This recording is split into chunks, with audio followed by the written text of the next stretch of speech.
작은 서점.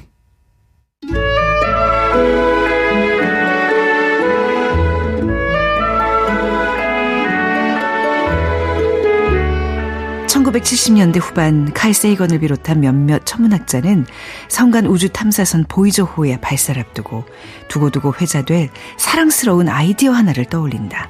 그것은 외계인에게 지구를 소개하는 금속 레코드판을 별과 별 사이를 항해할 보이저호에 싣자는 것이었다.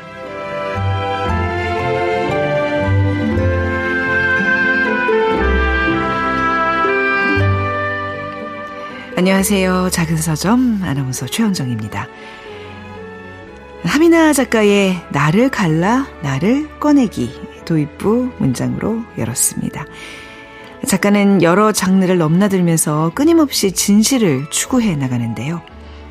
책에 대한 자세한 이야기 잠시 후 편집자의 방에서 자세히 만나보겠습니다.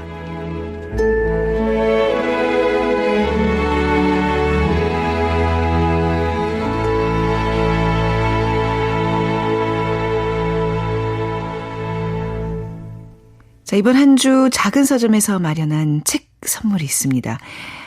매일 책을 고르는 출판사 MD의 솔직한 모습을 담아냈습니다. 구한의 MD의 에세이 독서를 영업합니다. 요다 출판사에서 출간됐는데요. 자, 책 받고 싶은 분들은 이번 주까지 작은 서점 인스타그램을 통해서 신청해 주시면 됩니다. 추첨을 통해서 배송해 드리겠습니다. 인스타그램에서 작은 서점 검색하시면 들어오실 수 있습니다. 그리고 작은 서점의 모든 방송은 다시 듣기 서비스가 되고 있습니다. 팟캐스트와 KBS 앱 콩을 통해서 만나보실 수 있으니까요. KBS 모바일 플레이어 콩 앱을 다운로드 받으셔서 이용해 주시면 됩니다.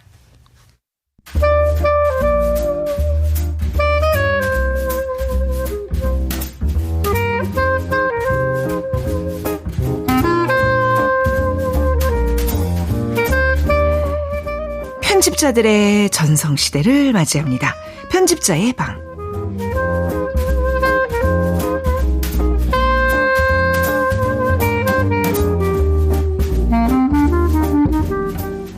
네, 김진형 멍고프레스 대표님 그리고 이현실 이야기장수 대표님 두 분과 함께하겠습니다. 어서 오세요. 안녕하세요. 네. 자, 오늘 어떤 주제로 책을 골라오셨는지요? 네, 오늘 주제는 소중한 사람에게 선물하고 싶은 책인데요. 네, 연말을 맞아서 선물할 일 많으실 텐데요. 네. 책 선물 하시면 좋을 것 같아서 저희가 진심으로 소개하고 싶은, 선물하고 싶은 책 골라왔습니다. 누군가에게 선물을 할 때 도움이 될 만한 정보란 말씀이시죠. 근데 책 선물이라는 거는 상대방이 좀 취향을 알아야 될 거 아니에요. 그래서 저는 책 선물을 하는 게 굉장히 망설여지거든요. 그러니까 저는 요즘 이제 이 장서점 하면서 소설이 너무너무 재밌어요. 근데 제가 이제 소설 이거 뭐 읽어봐 하고 줬을 때 정말 나 소설 별로 안 좋아해라고 얘기하는 사람들이 있었거든요. 그래서 책 선물은 이건 정말 상대방의 취향에 대한 어느 정도의 연구가 있어야 되는 거구나 했는데 오늘 그런 거랑 상관없이 누구나 받으면 좋아할 만한 책인 건가요? 그렇게 봐도 될까요? 그렇기도 하고 그렇지 않기도 하고. 네. 네. 이렇게 자신 없게 말씀하시네요. 저는 굉장히 구체적인 누군가를 생각하고 있기 때문에. 네네. 네. 김진영 대표님은 소중한 사람에 방점을 두셨고 저는 네. 선물에 방점을 두어서 맞아요. 네. 맞아요. 네. 두 권 중에 더 맞는 책을 선물하시면 좋을 것 같습니다. 그래요. 선물이라는 게 뭐 불특정 다수에게 우리가 뿌리는 게 아니라 내가 소중하다고 생각하는 사람한테는 주는 거면 내가 좋아하면 이 사람도 좋아할 거라는 서로 믿음이 있는 거잖아요. 그죠?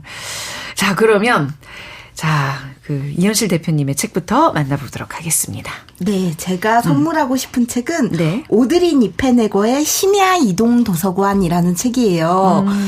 제가 김진영 대표님이 오늘 이 주제로 하자라고 네. 말씀을 하시고 나서 너무 선물하고 싶은 책이 많은데 그러면 제가 인생에서 실제로 정말 많이 선물한 책을 떠올렸더니 바로 이 책이었습니다. 이 심야 이동도서관은 그림책, 그래픽 노블이에요. 네. 시간 여행자의 아내라는 작품 들어보신 분들을 많으실 텐데요. 그 작가가 그리고 쓴 그래픽 노블입니다. 이거는 실제 얘기는 아니고 판타지가 섞인 이야기인데요. 네. 설정이 아주 재밌습니다. 어느 밤에 새벽에 심야에 막 어떤 여성이 걷다가 거대한 캠핑카를 만나요. 거대한 캠핑카를요? 네. 근데 그 캠핑카가 바로 이동도서관이었던 거예요. 네네네.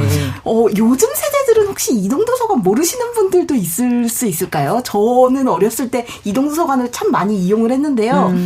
이 여성이 이 캠핑카로 된 심야 이동도서관에 올라탔더니 그런데 책이 어디서 다 본 듯한 책인 거예요. 네. 그래서 왜 이걸 내가 다 읽었지? 라고 생각하면서 둘러보는데 내가 인생에서 읽었던 모든 활자와 책들이 서가에 쭉 꽂혀 있었던 거예요. 아, 그럴 때 감동하죠. 네. 맞아. 네네. 단 한 권도 내가 읽지 않은 책은 없어요. 네네. 그래서 너무 감격에 젖어서 또 뭉클한 마음으로 서가를 거닙니다.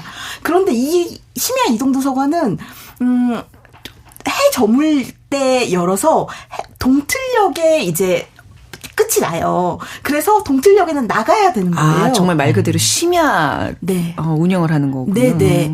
그리고 그래서 너무 이 공간의 모든 책들이 애틋하고 소중하기 때문에 이 심야 이동도서관에도 사서님이 네. 있거든요. 네. 오픈쇼라는 아주 매력적으로 생긴 남성 사서님이 안내를 해주시는데요. 근데 이 사서님이 이 주인공이 나도 여기서 일하고 싶어요. 라고 하는데 자꾸 안 된다고만 합니다. 안 된다고 해요. 그래서 이 처음 심야 이동도서관을 이용하고 나서 이 주인공이 다시 이 심야 이동도서관에 가고 싶어서 일할 수는 없더라도 다시 가고 싶어서 네. 처음 심야 이동도서관 이 캠핑카를 만났던 자리에 찾아가서 계속 배회하고 기다립니다. 그런데 나타나지 않아요. 이 심야 이동도서관은 정체가 없는 거예요. 네. 그런데 이 기억이 너무 강렬해서 이 주인공은 실제로 도서관 사서가 됩니다. 그래서 책에 빠져서 사는데요. 그런데 밤마다 이 심야 이동도서관을 찾으려고 돌아다니는데 한 9년이 되도록 나타나지 않아요. 그런데 9년째 다시 이 심야 이동도서관이 나타납니다. 네. 네. 이렇게 나는 돌아가고 싶은 어떤 내 독자로서의 이상향 같은 곳인데 이거는 내가 찾는다고 해도 나타나지 않고 내 인생의 어느 날 갑자기 불쑥불쑥 나타나는 일종의 판타지 같은 도서관. 판타지가 가미된 네. 그래픽 노블, 그러니까 네. 이제 만화책. 이라고 해도 된다 그랬죠? 그때 네. 그래픽 노블 다른 이름은 만화책. 그러니까 지금 요 표지에 어떤 단발머리에 네. 매력적인 여자가 이 책을 안고 인동 씨 아까 그 말했던 그 사서가 이 사람이에요? 네, 맞습니다. 알렉산드라라는 주인공인데요. 네. 지금 듣다가 한번 찾아보셨으면 좋겠어요. 이 표지가 굉장히 아름다운데요. 너무 예뻐요. 네. 제가 그래서 이 책을 많이 선물하기도 해요. 이 녹색 표지의 책을 아주 소중하게 가슴에 안고 있습니다. 네. 이 주인공이. 책을 사랑하는 사람이라면 이렇게 꼭 품어 안고 싶은 책 한 권쯤 다 갖고 있으실 텐데요. 근데 이런 책이 이 심야 이동도서관에는 나의 인생에 이런 결정적으로 추억이 되고 간직하고 싶은 책들이 가득 들어차 있는 거죠. 이 표지를 보면은 책에 뭐가 끼워져 있거든요. 근데 이야기를 보면은 책갈피겠지 하고 열었는데 책갈피가 아닙니다. 이거는 아이스크림 막대거든요. 네, 아이스크림 막대예요. 어렸을 때 내가 끼워놓았던 거 이런 것들이 마저도 서가에 다 간직되어 있는 거예요. 네네. 심지어 내가 다 읽지 않는 책들이 있잖아요. 그거는 뒷페이지가 인쇄되어 있지 않아요. 이 심야 이동도서관에서는요. 저도 그러면은 나의 심야 이동도서관이 있다면 내가 읽은 책들도 내가 뒤에를 읽지 않는 책들은 또 빈 채로 남아있고 또 내가 낙서한 책들은 또 그렇게 남아있겠구나 하는 나의 심야 이동도서관을 상상하게 하는 멋진 책이기도 합니다. 저희 집 서가에 있는 수많은 책들은 안에가 비어있을 것 같아요. 제목들만 이렇게 샥 저희 집 서가랑 비슷하네요. 근데 지금 이동도서관이라는 게 아까도 이제 낯설 거라고 말씀하셨어요. 그러니까 요즘. 근데 저도 생각해보면 그 이동도서관을 이용한 적이 있나? 그러니까 이동도서관이라는 게 이제 갑자기 동네에 나타나면 책을 빌려요? 그리고 나중에 반납해요? 맞습니다. 그 동네에 오는 날들이 제 어렸을 때의 이동도서관들은 정해져 있었어요. 그러면은 시간까지 정해져 있어서 그때 막 이렇게 차에 올라타는 거예요. 근데 먼저 타야 책이 내가 갖고 싶은 책, 빌리고 싶은 책이 남아있을 거잖아요. 그래서 약간 무슨 10,000원 버스 들어가듯이 막 가가지고 허리 굽혀서 내가 원하는 책을 막 가지려고 막 북적북적대는 버스에서 이렇게 쭈그리고서 책을 고르고 가져가고 했던 있으시구나. 네, 기억이 있습니다. 김진영 편집자님은 이동도서관 아니 제가 살았던 시대는 없었어요. 제 기억으로. 아니 저도 지금 마치 이동도서관은 어떤 옛날 유물처럼 말씀하시는데 저는 별로 이동도서관을 이용했던 기억이 없거든요. 그러니까 이현실 대표님 세대의 어떤 그런가 문화인가 보다. 90년대 정도의 문화일까요? 이거 우리 검색을 해봤습니다. 네. 이게 검색을 해봤더니 이동도서관이 예전에 없다가 막 활성화됐던 시기가 있었더라고요. 아, 그래요? 있다가 이제 동네 도서관들이 생기면서 이게 없어진 것 같아요. 아니, 근데 제가 살았던 때는 없었어요. 그러니까 밖에서 우리랑 이제 연차 별로 나지 않는 뭐 작가, PD는 다, 본인들은 다 안다고. 아니, 뭐, 이동도서관이 있다는 건 당연히 알죠. 근데 저는 약간 그런 비슷한 개념에 등산을 하면, 이제 특히 이제 하산길보다는 이제 등산로 이렇게 올라가는 길에 이렇게 구급함이 있고 또 중간에 뭐 책 한 권 읽다 가세요 하면서 이렇게 책 잡고 그런 것들을 많이 봤거든요. 네. 그다음에 역 같은 데 좀 있고. 그런 것도 이제 일종의 어떤 이동도서관 개념인데. 저도 지금도 그래서 이동도서관이 남아있을까 해서 찾아봤더니 일부 지역에 남아있더라고요. 이게 지역성도 조금 있는 것 같아요. 도서관이 많지 않은 지역에. 강원도 무슨 지역에 있다고 제가 찾아보니까 나오더라고요. 맞아요. 그리고 이런 이동도서관의 문화를 이어받아서 저는 최근에는 어떤 바닷가에서 이동식 서점을 운영하시는 분도 봤어요. 그건 낭만적이다. 네. 뭔가 낭만적이다. 네. 저도 그래서 어렸을 때 참 이 이동도서관의 추억이 있는데, 그것도 그 이동도서관들은 뭐 어떤 특정 날짜에 뭐 한낮에 와서 이렇게 머물렀다가 떠났는데 이 책의 이동도서관은 심야에 내가 거리를 이렇게 휘적휘적 걸어 다니고 있을 때 갑자기 내 눈앞에 나타나는 나만의 이동도서관인 거죠. 푸드 트럭이 조금 더 익숙한 세대에게 이동도서관이다. 그것도 심야에만 호련히 나타나서 호련히 사라지는.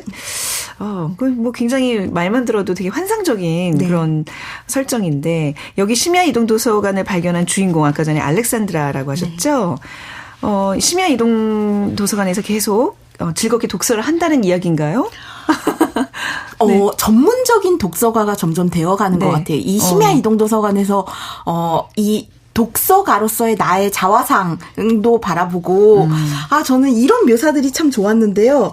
이 심야 이동도서관에 들어가면 오래되어 바싹 말라버린 종이 냄새가 진동했고 내가 좋아하는 축축한 강아지 냄새가 살며시 풍겼다라는 묘사가 있는데요. 쿵쿵한 냄새, 쿵쿵한 냄새 맞아요. 네. 저도 이동도서관 들어갔을 때 뭔가 이렇게 묵지나 비 온 것 같은 냄새를 참 좋아했었는데요. 곰팡이 냄새, 강아지 발바닥에서 나는 냄새 같은 거. 네.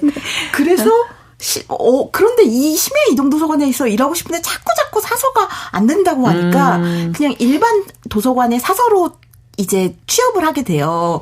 그리고서 그 사서로서도 행복하게 일을 하는데 그런데 뭔가 아쉬움이 있었던 것 같아요. 이 심야 이동도서관이라는 특별한 곳에 자꾸만 돌아가고 싶은 마음도 있고 그리고 이제 현재의 애인도 있고 어떤 현재의 삶이 있지만 자꾸만 밤거리를 헤매게 되는 거예요. 그래서 계속 심야 이동도서관을 기다리는데 이 심야 이동도서관은 인생에서 몇 번 오지 않습니다. 그러다가 사실은 계속 이 심야 이동도서관에 가기를 꿈꾸지만 못 가는 조금 아픈 상태로 빠져드는 것 같아요. 네. 그리고 너무 그리워하다 보면 조금 아프게 되잖아요. 저는 이 주인공이 뒤에 가서 약간 너무나 그 짝사랑을 맞습니다. 오래 하다가 이렇게 가슴에 멍이 드는 그런 느낌으로 이 도서관을 기다리는 거예요, 주인공이요. 네. 그리고 계속 대화는 반복돼요. 다시 이 우연히 심야 이동도서관을 찾았을 때도 또 일하게 해달라고 하지만 너무 단호하게 이 사서 선생님은 안 된다라고 얘기를 하고 이 주인공은 또 이 사서가 모르게 눈물을 흘리기도 하고 이런 상태에서 계속 일을 하는데요. 그런데 저는 이 결말이 조금 충격적이에요. 잠깐만, 결말 얘기해 주셔도 되는 거예요? 저도 고민을 했는데요. 저는 근데 혹시 이 결말을 듣고 싶지 않다라고 하면 잠깐만 잠깐만 멈춰주셔도 될 것 같고요. 잠깐만 소리를 줄이셨다가 한 1분 후에 들으셔도 될 것 같고요. 그런데 저는 이 결말을 알고 보셔도 이 책이 참 오히려 더 특별하게 다가올 것 같아요. 결말이 어떻냐면요. 이 결말에서 이 주인공이 자살을 합니다. 자살을 해요. 왜 그러냐면 이 심야이동도서관으로 돌아가고 싶은 꿈이 이루어지지 않기 때문이기도 하고요. 이 아름다운 심야이동도서관을 한번 봤는데 현실에서는 그 천국을 재현할 수가 없기 때문인 거예요. 그래서 결국 자살을 하게 되는데 근데 죽음 이후에 네. 죽고 나서야 심야이동도서관에 사서로 일을 할 수 있게 됩니다. 그러니까 이것은 이 심야이동도서관은 현실이 아니었던 거죠. 그리고. 자꾸 이거 너무 큰 스포일 아니에요? 그런데 저는 이 스토리를 알고 나서도 이 한 칸 한 칸 더듬어가면서 이 사서 선생님은 어떻게 보면 유령이었던 거거든요. 심야이동도서관에. 이거 식스센스잖아요, 잠깐만. 맞아요. 이걸 말씀해 주시면 어떡해요. 그런데 이 사서 선생님의 눈빛과 그리고 이 캠핑카 심야이동도서관을 만나는 한순간의 그림이 너무나 영화적이기 때문에 이 스토리를 알고 보셔도 가상관 없다. 네. 감동이 뭐 덜하지는 않을 것이다. 네. 아니, 저기 김지현 편집장님이랑 이현식 두 분이 이렇게, 저는 지금 제 앞에 없거든요. 두 분이 너무 자랑스럽게 이걸 한 컷 한 컷 이렇게 넘기고 계시는데, 아니, 이 책 지금 뭐 다 거의 주요 스토리를 다 말씀해 주셨는데, 그것 이상의 어떤 감동과 또 내용이 있는 거죠. 그럼요. 네네네. 근데 이 주인공의, 이게 스포일러지만, 주인공의 죽음에 대한 이야기는 되게 토론할 거리가 좀 있는 것 같아요. 어떤 면에서요? 네. 그러니까 저는 어떻게 이해를 했냐면, 네. 그러니까 이게 해석의 여지가 되게 많을 것 같은데, 근데 이분은 삶에 힘드셨던 것 같아요. 그러니까 처음에 심야도서관에 갔을 때도 그 남자친구와 약간 위기 상황에서 갔잖아요. 그리고 맞습니다. 갔다 오고, 네. 근데 그거를 이제 그 얘기를 애인한테 했는데 애인이 그걸 이해하지 못하고, 믿지 그리고 않아요. 또 방황해요. 그러니까 이런 모습들이 이게 보여지고, 그리고 이분이 이 심야도서관에 갔을 때마다 자기가 읽었던 책에 굉장한 위로를 받는데, 저는 그게 이분의 삶에 어떤 고난들이 있지 않았을까? 네. 그러니까 이분의 죽음을 선택하게 된 이유는, 그러니까 심야도서관에 가고 싶어서도 있겠지만, 네. 근데 저는 이분이 자기가 죽는다면 심야이동도서관에 사서로 갈 수 있다는 걸 몰랐기 때문에 네. 그걸 기대하고 갔다기보다는 네네네. 정말 그냥 삶이 너무 힘드셨던 것 같아요. 그러니까 자신의 꿈을 이루기 위한 선택이었냐, 갖지 못한 것에 대한 상실감에 인해서 죽음을 선택했는 그러니까 거냐. 이게 되게 해석의 여지는 되게 많다. 근데 네. 아무튼 결국은 죽은 자들이 운영하는 그 도서관에서 사서가 되는 꿈을 이루는 거네요. 네. 이것도 참 뭔가 되게 만화책이라고 굉장히 가볍게 여겼는데, 되게 심오한. 굉장히 많은 생각을 하게 만드는 그러네요. 책이에요. 네. 그리고 저는 이게 심야이동도서관이잖아요. 그리고 마지막에 비로소 그 심야이동도서관에서 사서가 됐을 때 그토록 같이 일하고 싶었던 사서 선생님이 이 알렉산드라 주인공에게 뭐라고 말을 하냐면요. 네. 잘 자요, 잘 자요, 잘 자요. 이렇게 인사를 합니다. 보통 저는 주변에 그런 분들이 많은데 애서가들 중에 네. 불면증이 있는 분들이 꽤 있는 것 같아요. 그리고 잠을 못 잔다는 건 현실에서 복잡한 문제가 있고 생각이 많다는 거겠죠. 아마 이 알렉산드라도 그랬던 것 같아요. 그래서 새벽까지 거리를 거닐고 그러다가 문득 이 심야이동도서관을 만나게 되는데 그래서 이 작가의 말에서 저는 이 작가도 독자한테 이 인사를 건네야 잘 자라고 맞아. 인사를 하거든요.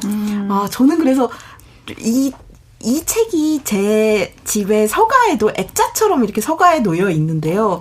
저도 그래서 잠 안 올 때 이 책을 꺼내 들고서 그 마지막 장면 이 잘 자라는 인사를 들으면서 이 현실에서 복잡한 문제들이 책 속에서 풀려나는 기분도 조금 들거든요. 근데 이제 네. 막 고된 인생 잘 자요는 이제 편히 이제 인생을 마무리하면서 그렇죠. 참 좀 더 슬픈 내용이기 때문에 매일 밤 이거에 막 너무 심취하시면 뭔가 심리적으로 불안해질 것 같아요. 그러지 마시고 네. 아니 이게 전 만화책이라서 너무 반갑고 좀 너무 탐나는 그런 책인데 그래도 이제 구절 은근히 그 글밥이 좀 있어요 보니까. 네. 좋은 구절들 왜 내가 정말 소중한 사람에게 한 구절 읽어주고 싶다 하면 어떤 대목을 좀 고르실 수 있는지 두 분께 좀 부탁을 드리겠습니다. 먼저 김진영 편집자님께서 해주시겠어요? 네. 저는 아까 전에 표지에 대한 설명을 해주셨는데 저도 이 장면이 정말 좋았어요. 그래서 이 부분을 읽어드리겠습니다. 네. 나는 고개를 끄덕였다. 눈물에 가려 앞이 잘 보이지 않았다. 찻잔을 서랍 위에 놓고 이동 도서관 뒤쪽으로 비틀거리며 걸어갔다. 거기서 나는 위안을 찾았다. 손등으로 코를 훔치고 서가를 둘러보았다. 꽃에서 정성스레 추출한 향이 향수에 담겨있듯이 책장에 꽂힌 책들에는 내 삶이 스며 있었다. 나를 바람맞힌 소개팅 상대를 기다리며 카페에서 읽은 바바라 터크먼의 희미한 거울이 보였다. 여러 번 읽어 두툼해진 안나 카레리나도 있었다. 나는 중력의 무지개를 집어들었다. 책을 펼치자 글이 57쪽까지만 있고 그 뒤로는 없었다. 끝까지 읽지 못한 책이었다. 내가 읽다만 페이지에 아이스크림 막대가 꽂혀 있었다.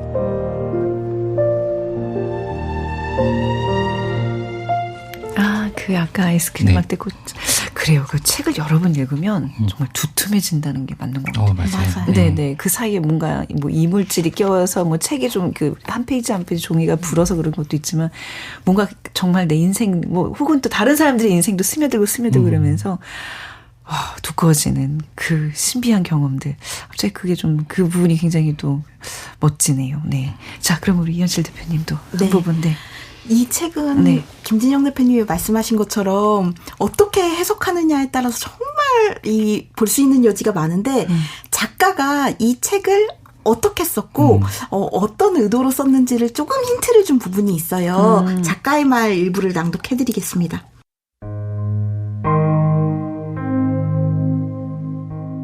심야 이동도서관은 내가 청소년기에 꾼 꿈을 바탕으로 구상한 작품 도서관의 앞부분이다.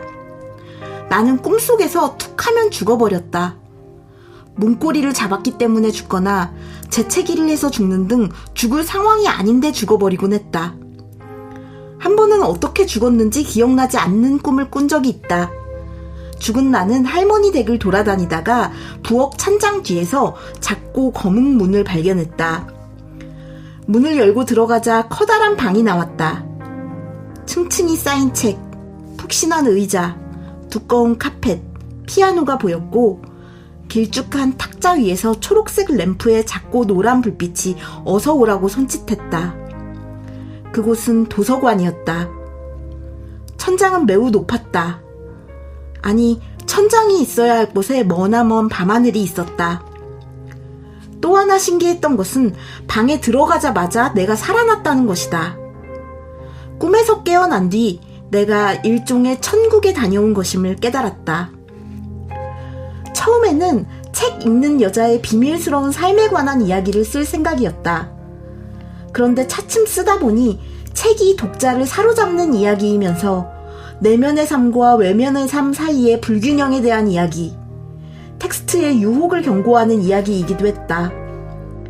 도서관은 사후세계이고 한 사람이 읽은 모든 글이 보관된 낡은 캠핑카는 천국이다.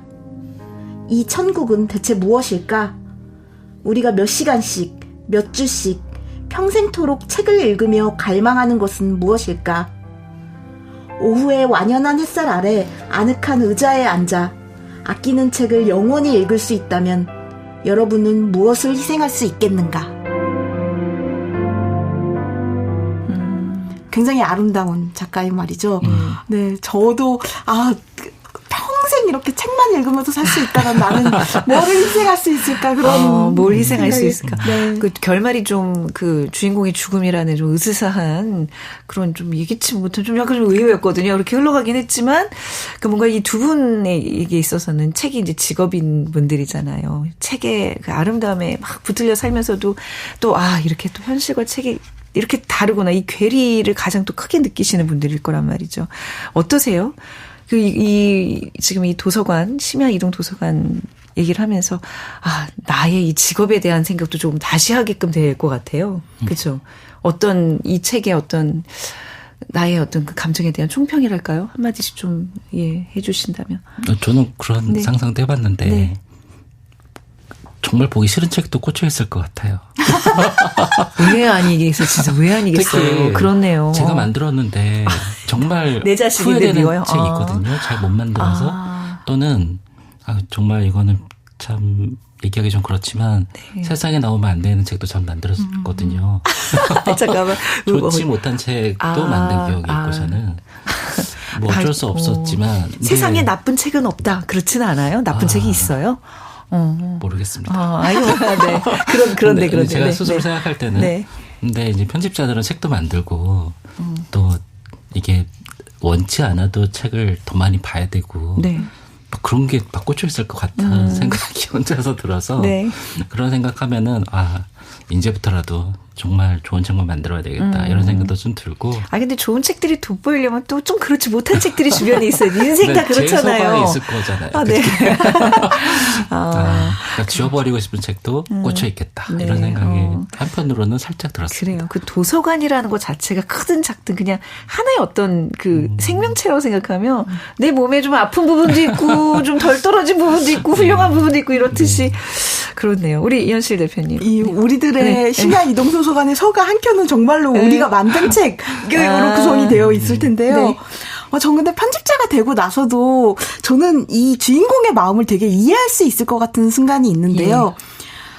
전 편집자가 참 많은 일을 하고 많은 사람을 만나서 좋아하지만 근데 가장 행복한 순간은 언제냐면 밤에 아무도 없이 원고랑 나만 있을 때거든요. 원고랑 나 둘이서 너무 아름다운 원고를 봤을 때 그 행복 때문에 계속 일을 하는 것 같아요. 그런데 참 책을 만드는 과정에서는 참 아름답지 않고 힘든 일들도 많이 일어나거든요. 그 괴리 속에서 왔다 갔다 하면서 저도 심야 이동 도서관에 갔다가 또 그냥 책 시장에 이렇게 나와서 책도 팔다가 이렇게 가는 건데, 네. 그런데 전 또 이 책에 대해서 한 가지 말씀드리고 싶은 건, 마지막이 너무 슬픈 거 아니야라고 하는데, 근데 마지막에 그 사서가 돼서 심야 이동 도서관이 사서가 됐을 때 펼쳐지는 장면이 굉장히 압도적입니다. 정말로 천국 같은 내가 지금까지 평생 읽어온 방대한 도서관에서 딱 서 있는 모습이 있거든요. 그리고 세상 모든 사람들에게는 각각 심야 이동 도서관이 있다라는 설정이 있어요. 그거는 우리가 직접 갈 수는 없지만 우리 머릿속에 다 저장되어 있고 기억되어 있을 거거든요. 여러분들도 저는 작은 서점 들으시면서 심야 이동 도서관의 서가를 한 칸씩 한 칸씩 늘려간다는 생각으로 책 하나씩 들여가셨으면 좋겠습니다. 이거 분명히 말씀드리는 거는 오드리 니페네거의 심야 이동 도서관은 판타지가 가미된 책이고 정말 세상에 살면서 좋고 아름다운 이야기들 책들 많이 접하려면 건강하게 오래오래 살아야 된다는 거 다시 한번 강조하면서 자 우리 심야 이동 도서관에 어울리는 신청곡 이현실 대표님께서 하나 추천해 주시죠. 네, 제가 오늘 추천드릴 곡은요. 잔나비의 꿈과 책과 힘과 벽이라는 아름다운 노래입니다. 이런 가사가 있는데요. 우리는 어째서 어른이 된 걸까? 꿈과 책과 힘과 벽 사이를 눈치 보기에 바쁜 나날들. 이 꿈과 책과 힘과 벽 사이에서 줄타기를 해야 하는데요. 우리 모두에게 바치는 노래입니다. 잔나비 노래 듣겠습니다. 네. 작은 서점 최원정입니다. 편집자의 방, 소중한 사람에게 선물하고 싶은 책이라는 주제로 함께하고 있습니다. 자, 우리 김진영 대표님, 어떤 책 골라오셨어요? 소중한 사람에게 선물하고 싶은 책. 제가 가지고 온 책은 한민아 작가님의 나를 갈라 나를 꺼내기라는 책이고 출간된 지 이제 한 달 뭐 얼마 안 되는 책입니다. 근데 제목이 나를 갈라 나를 꺼내기 너무 살벌한 거 아닌가요? 이 책은 진짜 살벌한 책입니다. 그래요? 아니. 이 책은 정말 저는 읽으면서 경악을 금치 못할 정도로 굉장한 살벌함과 흥미로움과 굉장한 재미와 굉장한 슬픔을 주는 네. 아주 이걸 동시다발적으로 경험하게 만드는 놀라운 책이었습니다. 벌써 제목에서 좀 무섭다라는 생각이 좀 드는데 하미나 작가님에 네. 대해서 먼저 조금 얘기를 들어볼까요? 혹시 그 서바이벌 예능 사상 검증 구역 더 커뮤니티라는 네. 프로그램을 보신 적이 있으신가요? 저는 굉장한 팬입니다. 그거 너무 재밌잖아요. 네. 그게 아마 총선 전에 아마 했던 예능 프로그램이었고 사상 검증 구역 더 커뮤니티. 이게 12명의 참가자가 각기 이제 뭐 정치인도 있고 모델도 있고 뭐 운동선수 전직 운동선수도 있고 거기에 12명이 모여갖고 네. 이제 서로의 사상을 이제 테스트한 다음에 서로 토론을 하고 그리고 한 명씩 탈락을 시켜요.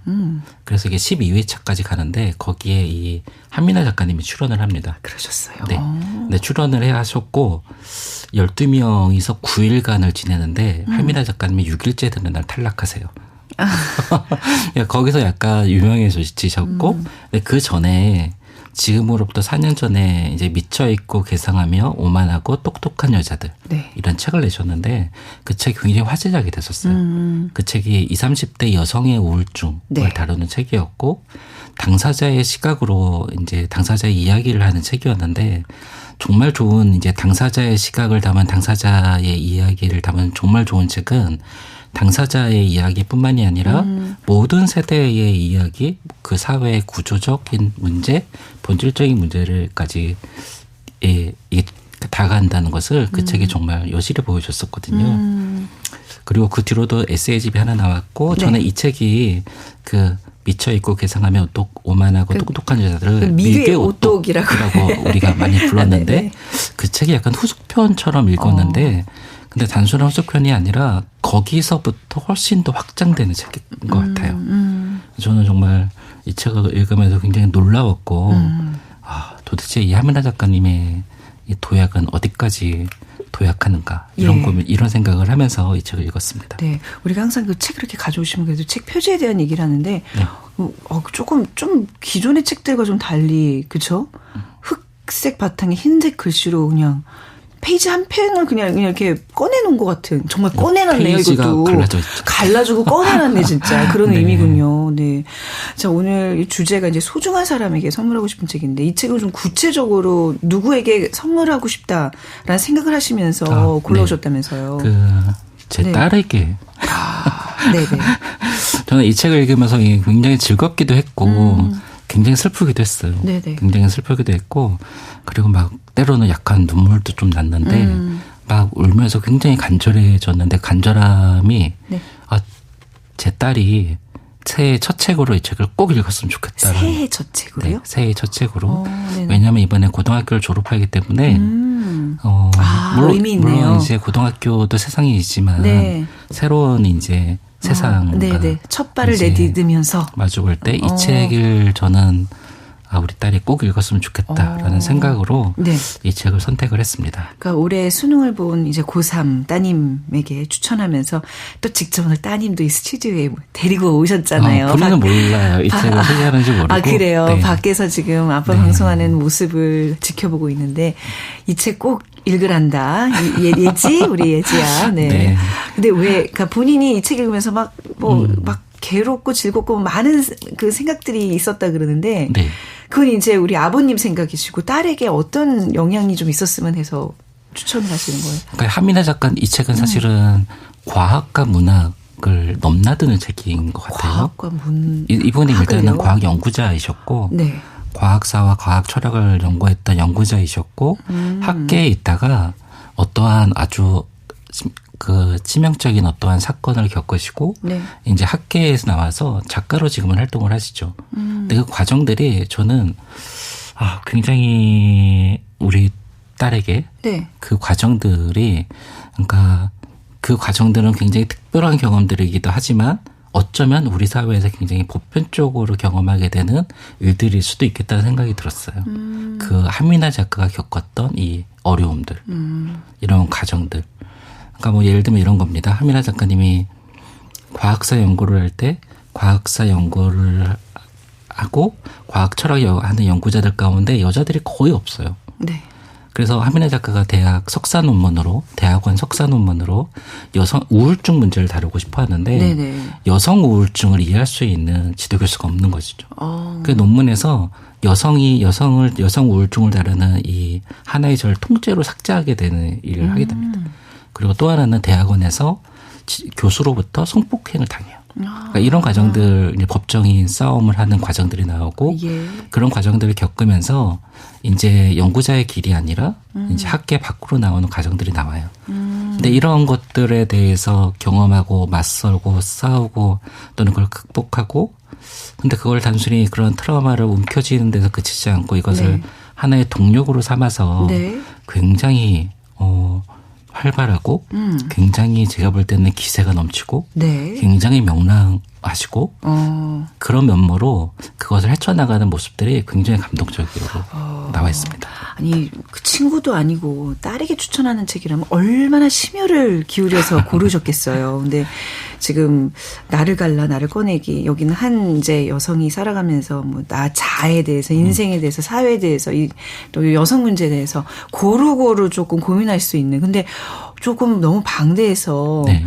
그 이제 청소년기에 이제 막 이제 대학을 가는 아이 입장에서 너무 좀 버거운 얘기가 아닐까 싶은.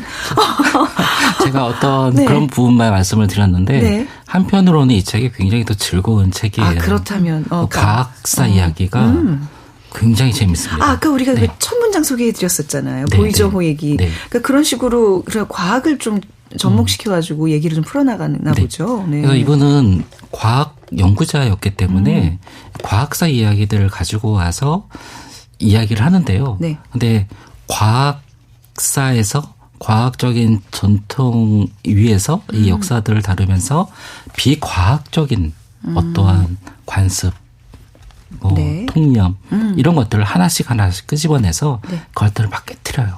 그러니까 이런 모습들도 저는 굉장히 흥미롭고 네. 그러니까 제가 앞부분에는 약간 여성사적인 페미니즘적인 네. 어떤 시각들을 다뤘다면 이런 과학사적인 부분들은 물론 그런 바탕이 있지만 저는 과학 독자들 또 네. 굉장히 흥미롭게 읽을 수 있는 전 너무너무 재밌게 읽었습니다. 이런 부분들은. 그러니까 저는 꼭 우리 딸만이 아니라 이런 책을 좋아하시는 분들 네. 읽으시면 굉장히 흥미롭게 읽을 수 있는 책이다라고 생각이 들었습니다. 수많은 그 어떤 뭐 유리벽 앞에 있는 벽들 그걸 깨우기 위해서 나아가야 될 어떤 그 기계를 키우기 위해 좋은 책이다. 그 이현실 대표님 어떠신 것 같아요? 그 어떤 사회에 막 이제 발을 딛는 우리 아이들에게 추천해줄 만한 책이라고 동의를 하세요? 또 아이뿐만 아니라 저는 네. 아직까지 제가 어린 시절에 머물러 있다고 느낄 때가 저는 어린 시절에 과학하고 수학을 너무 싫어했거든요. 그러니까 저도 네. 지금 이걸 굳이 과학과 이렇게 접목을 시켜서 이 고민을 해야 되나? 저는 사실은 그래서 지금도 과학책을 거의 읽지 않아요. 네. 전 꿈에서도 과학 시험 문제 푸는 꿈을 정말 많이 꾸거든요. 저는 똑같구나. 저도. 그런데 네. 하미나 작가님의 이 책을 읽으면 과학이 얼마나 아름다운지를 맞아요. 알게 돼요. 예. 김소연 시인님이 이 책을 보고서 과학이 종래에는 문학이 되어가는 아름다움이라고 네. 평가를 하셨는데요. 아, 어떻게 이렇게 과학이 이렇게까지 인간적이고 또 문학 정말 아름다운 문학은 과학적이라고 생각하는데 하미나 작가님은 그 두 개를 다 쥐고 있는 작가님이라고 생각이 들어요. 네. 그리고 저는 이 책을 생각하면 지금 표지에 이렇게 두 개의 텍스트가 썰물처럼 싹 갈라지는 장면이 있는데 저는 이 책은 되게 바다 같은 것 같아요. 정말 장대한 바다 같은 책인데 네. 그래서 하미나 작가님도 실제로 이런 말을 쓰셨는데 너무 인상적이었거든요. 정치 사회면에 연일 등장하는 기사가 벅차고 누굴 믿는 것이 맞는지 인간관계에 시름이 많아질 때면 바다에 가는 기분으로 과학책을 읽는다. 저는 이렇게 시름이 많아질 때 이 책에 아무 데서나 펼쳐놓고 읽게 될 것 같아요. 그래요. 네. 어떤 과학적인 태도가 여기선 저는 굉장히 중요해 보여요. 그래서 어떠한 진실을 찾아가는 네. 과정에 대한 이야기인 것 같거든요, 저는요. 네. 근데 과학사라는 학문이 그런 거잖아요. 그러니까 현재의 과학적인 어떠한 탐구의 결과물들이 정말 과학적인지를 묻는 학문이거든요. 네. 지금 이제 과학적 어떤 결과물들이 있다면 이것이 정말 과학적인가, 진짜인가, 진실인가 이걸 묻는 학문인데, 근데 정작 과학사라는 이 학제 안에서는 그렇지 않았던 것 같아요. 근데 하민아 작가는 그러한 태도를 가지고 와서 정말 어떤 과학사들을 훑으면서 네. 이게 정말 맞는 것인가, 이게 정말 진실인가 이런 질문을 던져요. 그리고 또 하나는 아는 것과 실제로 살아가는 것을 분리하지 않으려고 해요. 조금 더 구체적으로 예를 들어서 어떤 그러니까 예를 들면은 뭐 이런 것들이 나옵니다. 몇 가지 뭐 사건들이 쭉 나오는데 예를 들면은 많은 자연 철학, 고대 자연 철학부터 18세기, 19세기의 과학자들까지 수많은 과학자들이 여성과 남성의 생물학적인 차이가 있다라고 주장해 왔어요. 골격의 차이, 어떤 뇌의 차이. 그래서 여성을 남성보다 열등한 존재로 봤죠. 이게 아주 옛날 이야기가 아니라 18세기, 19세기까지도 그랬습니다. 근데 이것들은 어떠한 과학적인 어떠한 태도에서 벗어나 있는 거였던 거죠. 이런 것들은 이제 하민아 작가는 하나씩 문제 제기를 하고 이걸 바로잡아요. 이거는 여성의 문제뿐만이 아니라 예를 들면은 2차 세계대전 직후 나치 독일이 유대인 수용소에서 했던 일과 똑같아요. 우생학이라는 맞아요. 어떤 학문, 네, 그렇죠. 네. 그래서 어떤 소수자들을 과학자들이 오히려 앞장서서 그 소수자들이 열등한 존재라는 것을 과학적으로 입증하려고 시도하거든요. 이런 것들을, 이러한 과학사들의 오류들을 이 하민아 작가는 하나씩 끄집어내죠. 오늘 시작할 때 읽어주셨던 그 문장도 참 재미있는데, 이게 1970년대 후반에 그 보이저호의 칼 세이건을 비롯한 천문학자들이 보이저 골든 레코드라는 걸 만들어요. 예. 그러니까 지구에 굉장히 아름다운 소리, 사진, 인사 이런 걸 다 모아서 레코드판에 보내는 거 담거든요. 그 이유는 외계인에게 소개하고 싶은 거죠. 근데 이제 하민아 작가는 여기서 질문을 합니다. 네. 왜 우리가 가지고 있는 최악의 면모는 담아내지 않는가? 이런 문제 제기를 하는 거예요. 그러니까 우리가 알고 있는 굉장히 아름다운 전통의 이면에 있는 네. 어떠한 부조리한 면들, 왜 이런 것들은 우리가 보지 않는가? 그러니까 이런 이야기들을 하면서 특히 본인이 연구자로서 겪었던 사건들과 이것이 결합이 되면서 내가 실제로 아는 것과 내가 살아가는 것이 분리되면 안 된다는 것을 여실히 깨닫고 그걸 실천해 나가는 네. 그런 모습들을 보여줍니다. 내가 아는 것과 또 살아가는 것, 그게 분리돼서는 안 된다. 분리될 수 없다. 그거에 대한 메시지를 주고 있는 거군요. 네네. 이 책은 굉장히 어떻게 보면은 독서의 난이도가 낮진 않아요. 굉장히 다양한 장르의 글이 혼재되어 있고 그렇게 보입니다. 그런데 저는 다 읽으면서 느끼는 건 뭐냐면 이 책은 정말 놀랄 정도로 일관된 메시지를 갖고 있는 책이에요. 저 약간 오늘 처음 본 아줌마지만 우리 예지에게 부탁드리고 싶은 게 있는데 이 책 읽고 저기 독후감 하나 써서 좀 주면 안 될까요? 나중에 저희가 소개해드릴게요. 저 이 부분을 아버지가 원하는 그 메시지를 따님이 얼마나 이해할 수 있을지 너무 아빠 욕심. 왜냐면 제가 알기로는 예전에 방송에도 한번 얘기했지만 따님이 사서가 꿈이라고. 네, 맞습니다. 그러니까 이제 차근차근 어떤 독서의 습관을 이제 아빠로 인해서 굉장히 밟아가게 될 텐데 그 첫 발을 내딛는 책. 그로 추천해 주신 거예요. 전 그래서 너무 궁금해 이 책으로 따님이 어떻게 받아들일지. 그런데 심야 이동 도서관을 더 좋아할 것 같은 생각이. 투표해 주세요, 예수님. 네. 자, 그러면 소중한 그 사람에게 읽어주고 싶은 부분 한번 좀 전해 듣도록 하겠습니다. 자, 우리 김지현 편집자님은 따님이고 또 이현실 대표님도 누군가를 이렇게 떠올리면서 좀 몇 구절 골라오셨잖아요. 이번에 이현실 대표님부터 시작해 볼까요? 때때로 거울이나 카메라가 없던 시기에 인간을 상상하곤 한다. 그때 인간이 눈을 감으면 마음속에 떠오르는 것은 나의 겉모습, 나에 대한 사람들의 평가, 내가 가진 것들이 아니라 저 멀리 보이는 산그림자나 바다, 주의 깊게 관찰해온 나무, 새, 작은 풀잎, 꽃, 또 주변 사람들이 나를 바라보는 표정과 그들의 걸음걸이 같은 것이 아니었을까?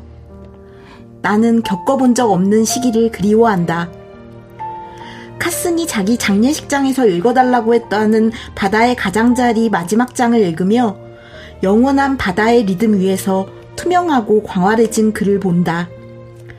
조수와 부서지는 파도, 밀려드는 해류, 바다나 육지가 융기하며 새로운 해안을 만들어낼 때마다 해를 거듭하며 달라지는 생명체의 군집, 가차없이 흐르는 연속적인 생명 속에 있는 카슨을 본다. 어쩌면 시대착오적인 것은 70년 전의 과학책이 아니라 이 세계에 갓 들어온 신출내기이면서도 자신이 겪는 시간만이 전부인 줄 아는 인간일지도 모르겠다.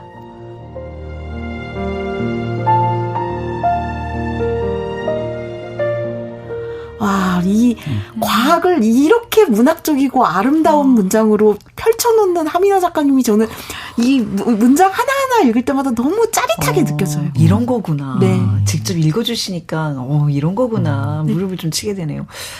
그러면 우리 김진영 네. 편집자님은 따님에게 들려주고 싶은 부분. 네. 나를 갈라 나를 꺼낸다는 것은 제게 여성적 글쓰기란 무엇인가를 묻는 일이기도 합니다. 여성적 글쓰기라는 것은 도대체 무엇일까요? 우리가 남성 중심적인 것 혹은 가부장적인 것 그리고 백인 중심적인 것이 지겹고 싫다는 건 알았어요. 그러면 그것 외에 다른 것이 어떻게 가능하지? 여기서부터 우리는 무언가를 발명해야 하는 시점을 맞게 됩니다. 우리에게 있는 것은 오염된 것들 뿐입니다. 나는 여성적인 게 뭔지 몰라요. 내가 진짜 뭔지도 모르고요. 세상에 가짜 여성에 대한 이야기만 엄청나게 많기 때문입니다. 이렇게 진짜가 뭔지 모르는 상태에서 계속해서 더 진실된 것을 찾아내는 과정이 저에게는 글쓰기입니다. 나를 갈라 나를 꺼낸다는 것은 아주 많은 소음과 뜬소문 사이에서 진실을 찾아가는 과정이고 말 그대로 나를 갈라서 나를 꺼내는 과정입니다. 네, 그리고 이 얘기도 좀 같이 하고 싶은데 네. 작가의 어린 시절 이야기가 나와요. 네. 그러니까 대여섯 살, 5살, 6살 때 이야기인데 가족들한테 맨날 하민아 작가는 못된 아이 취급을 받았대요. 왜냐하면은 가족들이 원하는 모습이 아니라 네. 또 다른 사람들이 자기에게 해주길 원하는 것보다 이 아이는 자기가 하고 싶어 하는 것을 하는 아이였기 때문이에요. 그런데 유독 할머니가 계셨는데 네. 할머니는 하민아 작가를 굉장히 편애했다고요. 예뻐했었구나. 네. 맛있는 건 너만 먹어. 네가 하고 싶은 걸 해라고 네. 이야기하는 할머니였고 네. 그래서 그 할머니에 대해서 이제 최초의 사람, 나를 편애해준 최초의 사람, 작가가 경험한 최초의 편애였다 이렇게 이야기를 하는데 저는 그 할머니의 어떠한 사랑, 응원, 기대 이게 오늘날의 하민아 작가가 된 게 아닐까라는 생각이 들고 저는 뭐 우리 딸뿐만이 아니라 이 책이 그러한 고민을 하고 있는 사람들에게 되게 편애하는 책이 될 것 같아요. 네, 네. 그래서 그들을 위한 편애의 책으로 이 책이 많은 분들에게 읽히면 좋겠습니다. 내가 갖고 있는 내가 살아가는 그 세계관은 과연 어떤 모습이고 어디까지가 내 것인지 되게 궁금할 때 많잖아요. 근데 좀 이 책 읽으면 그런 부분 좀 정리가 될 수 있는. 네, 맞습니다. 네, 그렇죠. 그런 책이 아닐까. 훌륭한 책을 또 오늘 이렇게 두 분께서 골라와 주셨습니다. 자, 그러면 이제 또 마무리할 시간이 돼서 마지막 곡을 부탁을 드릴게요. 네. 또 선곡 잘하시는 우리 김지현 편집자님 어떤 센스로 또 고르셨는지. 제가 가져온 노래는 정우님의 네. 철의 삶이고요. 하민아 작가님을 떠올리면서 골랐고. 철의 삶이라. 네, 그리고 네. 우리 딸이 네. 이 노래 가사처럼 살기 원하는데. 철의 삶이라 그러면 끊임없이 당금질 당하는 그런 삶 아닌가요? 이런 가사가 나와요. 네. 당신 녹슬면 끝이라고 네. 사람들은 얘기했지만 네. 1000번을 두드리는 삶도 있는 것이다. 나는 철의 삶, 철의 여인. 뜨겁게 위한 맑은 몸짓, 파랑의 생을 받고 슬픔을 가눌 거야. 이런 가사가 있는데 너무너무 좋은 노래입니다. 아빠가 네. 딸에 대해서 끊임없이 강인해지기를 원하는 그런 마음이 좀 있군요. 그러니까 이제 네. 막 공주처럼 막 힘든 거 이런 아빠가 아니시군요. 근데 여기서 말하는 철의 삶을 살아라? 철의 여인이란 오히려 인내하고 견뎌내는 삶이 아닐까? 이런 생각이 좀 듭니다. 멋지네요. 왜냐면 우리 아들과 동갑내기 따님을 데리고 와서 좀 많은 생각을 하게 되는데 저는 책도 추천을 해본 적이 없고 해서 좀 반성도 하면서 많은 걸 또 오늘 공유하는 날이었습니다.